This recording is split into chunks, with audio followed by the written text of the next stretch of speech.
Hello, welcome to Brian's Art for Animals channel. Before we get to that crocodile and cheetah video, I just wanted to say if you're watching this, thanks for tuning in. And if you're watching this, you made it through 2020. What a year. Unfortunately, 2020, I was able to travel really quick in the beginning of the year to Tanzania, and that series is finished. However, I wasn't able to travel anymore, so now I'm kind of between a rock and a hard place, as they say, to get content to now show you in 2021. I do hope to travel later this year, fall, winter maybe, and hopefully going back to India in 2022. But that doesn't help this channel right now. Give you a quick history about the channel. I uploaded to YouTube maybe when YouTube was about a year old or so. When YouTube was about 3 years old, I created this whole Brian's Art for Animal channel thing, and at the time it did very, very well as soon as it came out. There wasn't too much competition. Way back when YouTube used to keep track, I was the third most popular animal channel on YouTube. Did really well, got a lot of attention, was on CNN, had my videos or clips shown from certain videos I did on Animal Planet, on Discovery, on BBC, stationed in Brazil. So I was doing really, really well, but I was always hoping that all zoos and all sanctuaries would create their own YouTube page and social media pages.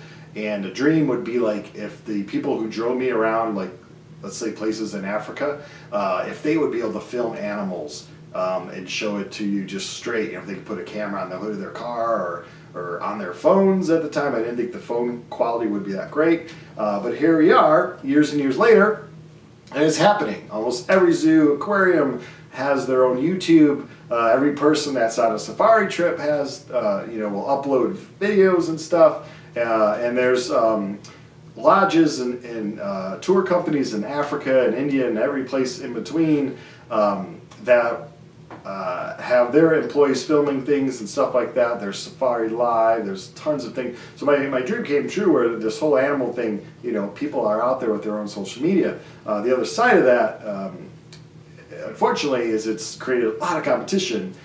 So where my videos were once really, really popular, now I get about a tenth of the views I used to get, or even less, which is fine. But the only part of that really sucks is with the partner program, I obviously get paid. So now I'm earning like a tenth less, and a portion of the amount I earn every month goes to help animal conservation and animal groups. So then, therefore, I'm unable to contribute as much as I have in the past to those important groups. But anyway, it is what it is. I just keep trekking along here. I've been doing this for 13 years now or so. So I still do it because I like it.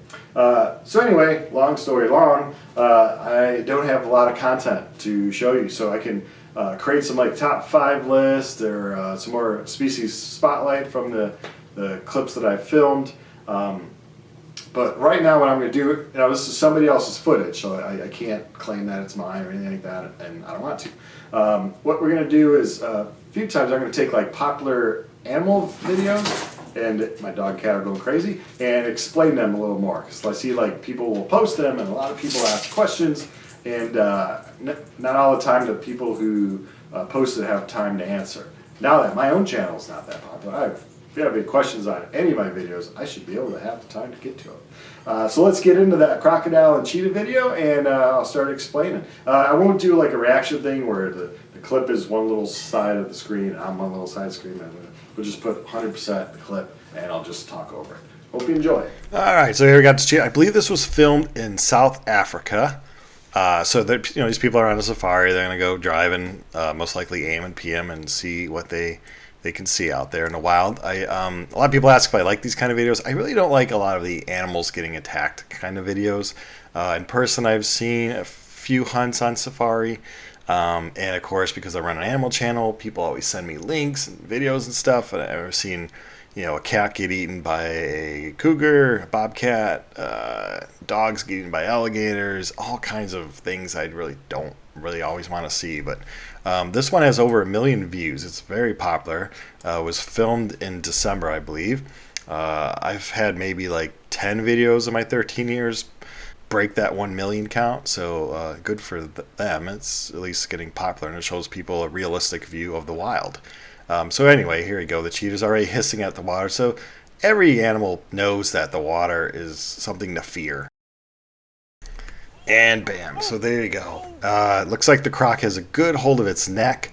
Unfortunately, that is about 3,700 pounds per square inch against the cheetah at maybe 450, 475, where humans would be about 200.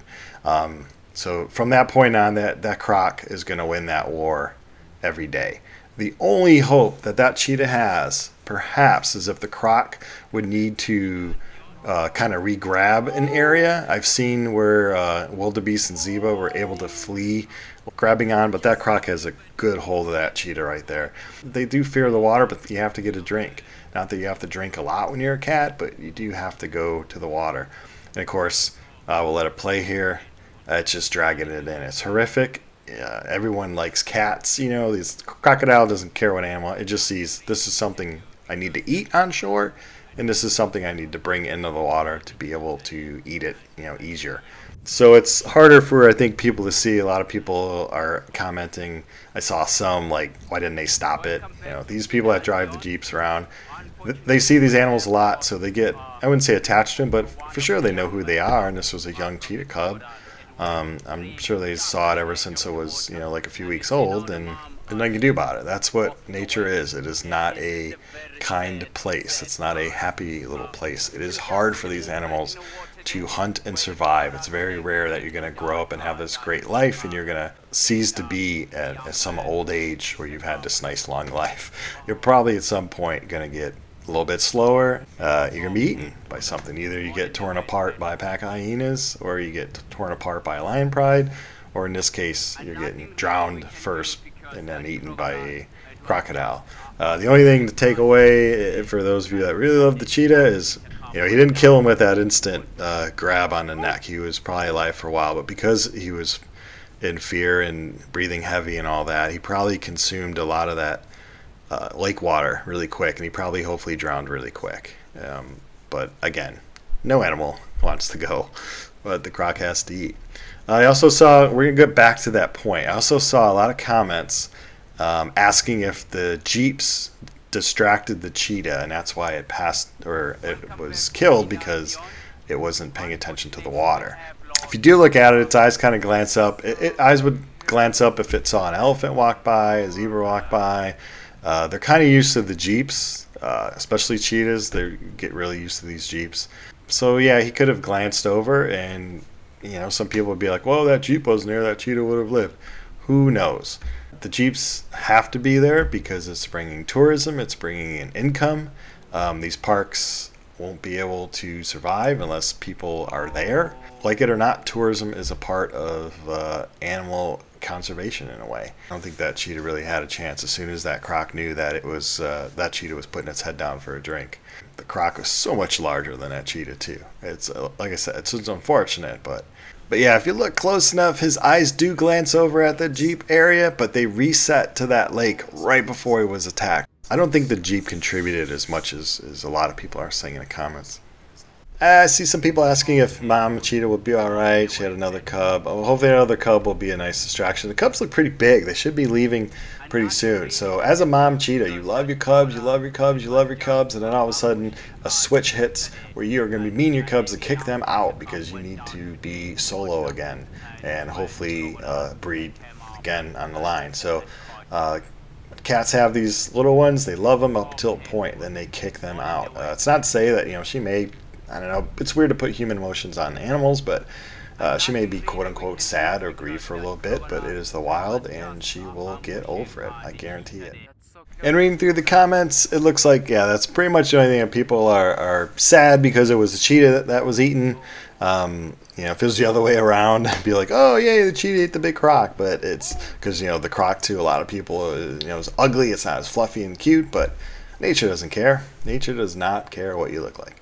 And the other comments are, yeah, the Jeep distracting it, which I don't think it really did at this point. I think there's the cheetah, unfortunately, cheetah being a very quick animal, just unfortunately was getting a drink and was too slow to pull away from that croc. Just a few inches would have saved its life for that time. Who knows? Later on that night, the cheetah could have been killed with the lion. Like I said, a lot of times, nature is cruel. Well, I hope you got some answers to this. I would say hope you like watching, but it's hard to see this stuff, but it is nature. I should be uploading another video pretty soon, and thanks for watching. If you have any comments, be sure to comment below.